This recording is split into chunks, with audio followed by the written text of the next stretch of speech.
अगर मान लो तुम कॉलेज में हो, आज पढ़ाई कर रहे हो और तुम्हारे एग्जाम्स हैं 2 दिन बाद। तुम बैठे हुए हो, तुम्हारी बुक्स खुली हुई हैं और तभी तुम्हारे क्रश का मैसेज आता है। सबसे पहले क्या करोगे?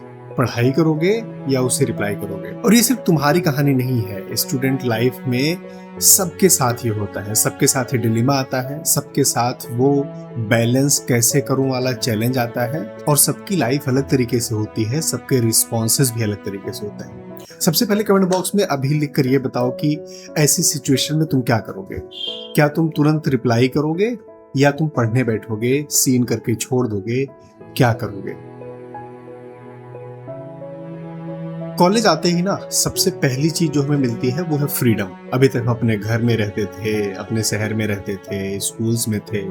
हमेशा हर चीज को बताने वाला, टोकने वाला कोई ना कोई होता था। हमारे पेरेंट्स, हमारे सीनियर्स, हमारे सिबलिंग्स। कॉलेज लाइफ में जब हम आते हैं तो पहली बार हमें मिलती है फ्रीडम। हम घर से दूर हैं, हॉस्टल में हैं, अपनी सारी चीजें खुद से मैनेज कर रहे हैं। और उस समय कोई ये नहीं पूछने वाला होता है पढ़ लिया, ये असाइनमेंट हो गया, कंप्लीट हो गया।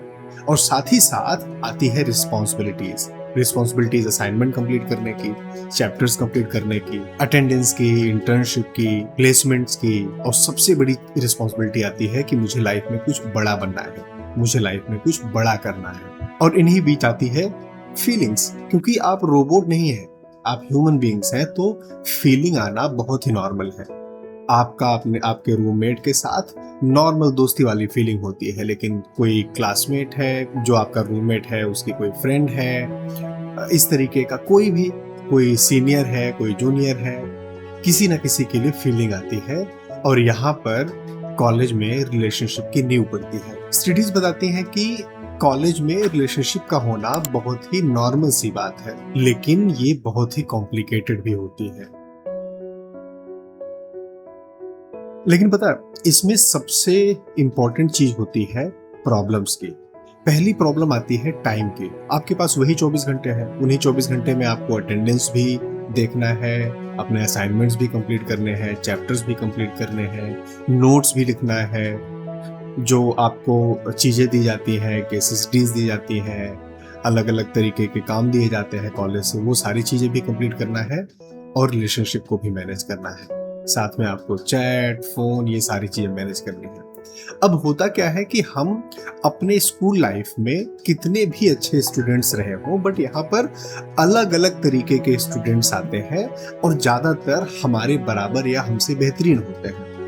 हमारे दिमाग में वो प्रेशर भी आता है कि मैं उस अपने क्लासमेट से, उस अपने दोस्त से पीछे ना रह जाऊं, मेरी अटेंडेंस ना कम हो जाए, असाइनमेंट ना कम हो जाए। और पार्टनर की प्रॉब्लम कि तुम मुझे टाइम भी नहीं देते, तुम्हारी प्रायोरिटीज ही नहीं क्लियर है। दूसरी प्रॉब्लम आती है फोकस ड्रिफ्ट की।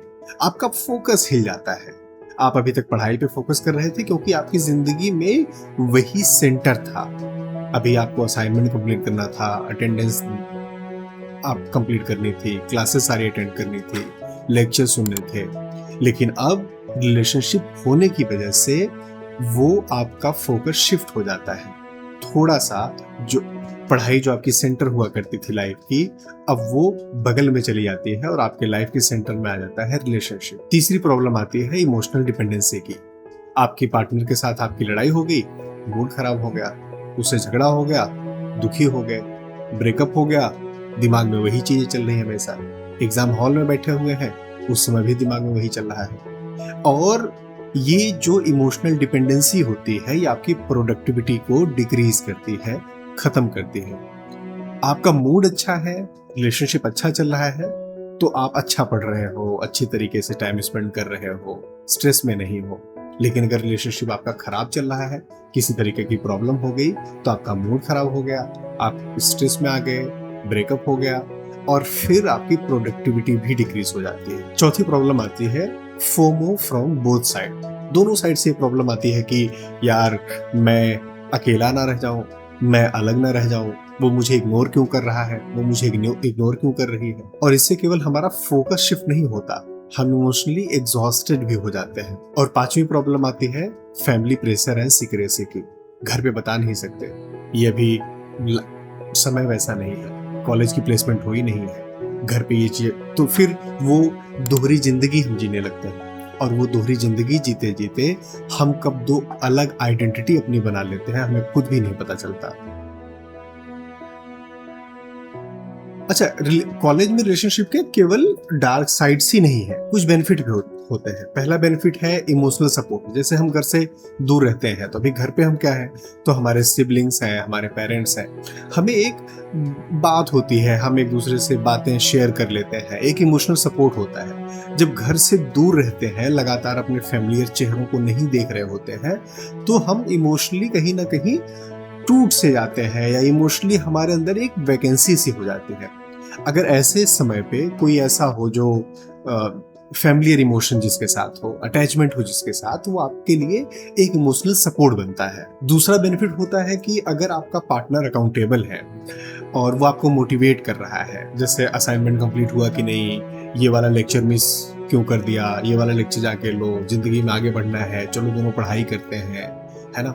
इस तरीके की चीजें अगर करने वाला पार्टनर हो तो आपके लिए ये बहुत ही मोटिवेटिंग और बहुत ही अकाउंटेबिलिटी भरा हो जाता है। आप रिलेशनशिप के साथ साथ अपनी पढ़ाई को भी और अच्छे तरीके से कैरी कर पाते हो। एक और बेनिफिट होता है इमोशनल मैच्योरिटी का। देखो, हम ना जब तक अभी स्कूल में थे, जब तक अभी अपने घर पे रहते थे, तो हमें हर चीज इंस्ट्रक्ट की जाती थी। कुछ चीजें हमारी बहुत अच्छी डेवलप नहीं हो पाती हैं, जैसे किस तरीके के इमोशन में किस तरीके का डिसीजन लेना चाहिए, किस तरीके से टाइम मैनेजमेंट करना चाहिए, किस तरीके से मल्टी चीजों में, टास्किंग में।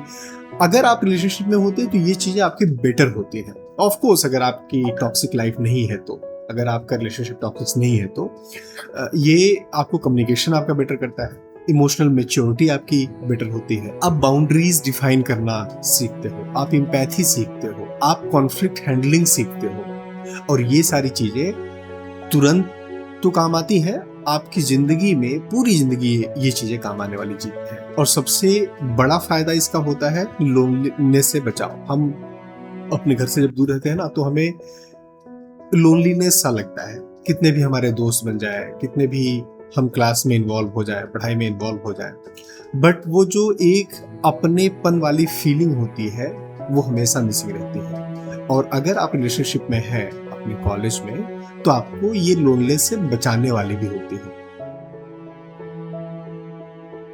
तो क्वेश्चन ये है कि क्या कॉलेज में रिलेशनशिप सही है, गलत, राइट है या रॉन्ग है? इसका कोई आंसर ये नहीं है कि कॉलेज में रिलेशनशिप राइट है, या इसका आंसर ये भी नहीं है कि कॉलेज में रिलेशनशिप रॉन्ग है।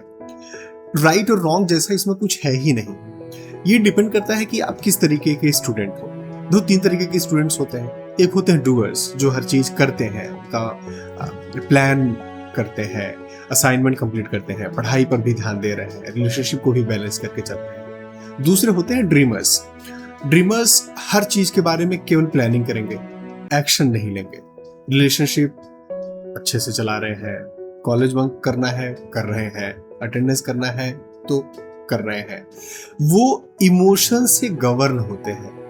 इमोशन और ओवर थिंकिंग, ये दोनों उनके अंदर कूट कूट के भरी होती है। तीसरी तरीके के लोग होते हैं डिस्ट्रॉयर। उनकी ना तो पढ़ाई अच्छी चल रही है, ना रिलेशनशिप अच्छा चल रहा है, रिलेशनशिप भी टॉक्सिक है, ना ही असाइनमेंट कंप्लीट हो रहे हैं, अटेंडेंस भी उनका, अगर किसी दिन लड़ाई हो गई तो 4 दिन क्लास भी बंक कर दिया। आपको देखना है कि आप इन तीनों में से किस तरीके के स्टूडेंट हो। अगर आप डूअर हो तो आप चीजों को बैलेंस कर लोगे। हमें डूअर बनना है, ड्रीमर नहीं बनना है, और डिस्ट्रॉयर तो कतई नहीं बनना है। देखो, कुछ चीजें तुम खुद से पूछो, कुछ रेड फ्लैग्स होते हैं जिसको खुद चेक करो कि जैसे क्या इस रिलेशनशिप की वजह से मैं बेटर इंसान बन रहा हूँ। दूसरा क्वेश्चन पूछो कि क्या इस रिलेशनशिप की वजह से मेरी पढ़ाई में डिस्टरबेंस तो नहीं हो रहा है, क्योंकि वो आपका मेन मकसद है, उसी के लिए आप अपने घर से बाहर दूर इस कॉलेज में आए हो। तीसरा क्वेश्चन पूछो कि क्या इस रिलेशनशिप की वजह से मैं अपनी लाइफ में, जिंदगी में आगे बढ़ रहा हूँ, मेरी इमोशनल मैच्योरिटी बढ़ रही है, क्या मैं अपने गोल के लिए ये मोटिवेटिंग फैक्टर है या नेगेटिव फैक्टर है। अगर इन सारे क्वेश्चंस का आंसर पॉजिटिव है, यस है, तो आपके रिलेशनशिप अच्छा है। अगर आपके इन क्वेश्चंस का आंसर आपके लिए नेगेटिव है कि हाँ, पढ़ाई में डिस्ट्रैक्शन हो रहा है, मैं आगे नहीं बढ़ रहा हूँ, मैं अपनी गोल की तरफ नहीं जा रहा हूँ, तो रिलेशनशिप आपके लिए गलत है। परफेक्ट पार्टनर जरूरी नहीं है कि आपको कॉलेज में मिलेगा। परफेक्ट पार्टनर जरूरी नहीं है कि बाद में आपको मिल जाएगा। इसका कोई सही और गलत टाइप का आंसर नहीं है। बात यह है कि आप अपने इमोशंस को कैसे मैनेज कर रहे हो, आप किस डायरेक्शन में जा रहे हो। अब देखो, कुछ प्रैक्टिकल टिप्स हैं, इसको याद रखना और ये तुम्हारे लिए ना बहुत हेल्पफुल होगी। पहली चीज है टाइम ब्लॉकिंग।